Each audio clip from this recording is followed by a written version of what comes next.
Okay, hello my lovelies. Today we're going to talk about the golden Rolodex.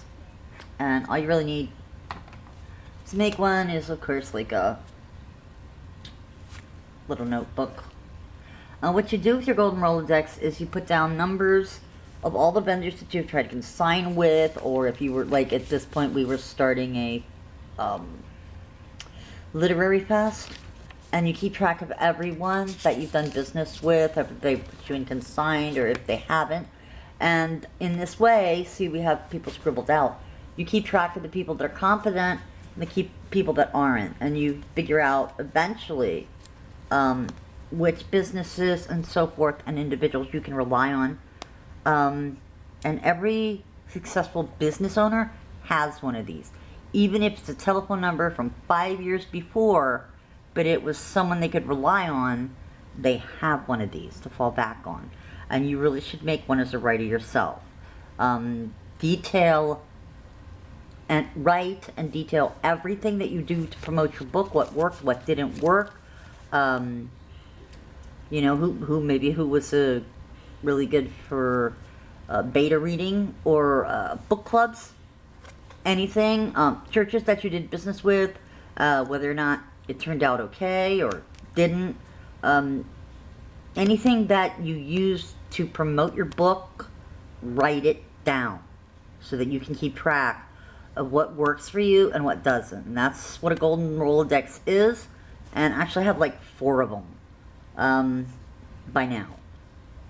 But you're going to find this to be the most useful thing that you can ever rely on.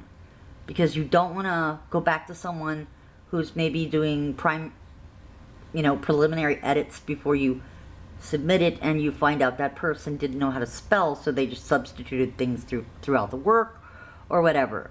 You want to, if you put an ad up and it did nothing for you, you need to know that too. It didn't work in that area. Didn't, keep very specific, meticulous notes. Phone numbers, addresses, events that you attended, whether or not they really worked for you or didn't.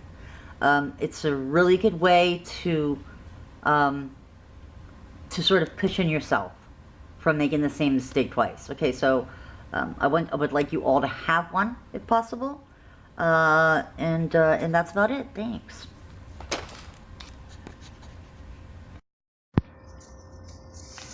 Another thing that you will find very useful is if you have in your area small business administration. A lot of times they have counselors that will help you figure out how to merchandise and get your book out there. They will teach you all sorts of things, like who you can trust to consign with in your area, who you can't. They can give you ideas that will help you publicize your book and get your name out there too. So that's also a good idea. That's actually the first thing I did. And if you really think about it, your book is sort of a small business. So don't be worrying that you don't fit the category. Okay, that's about it, guys. Thanks.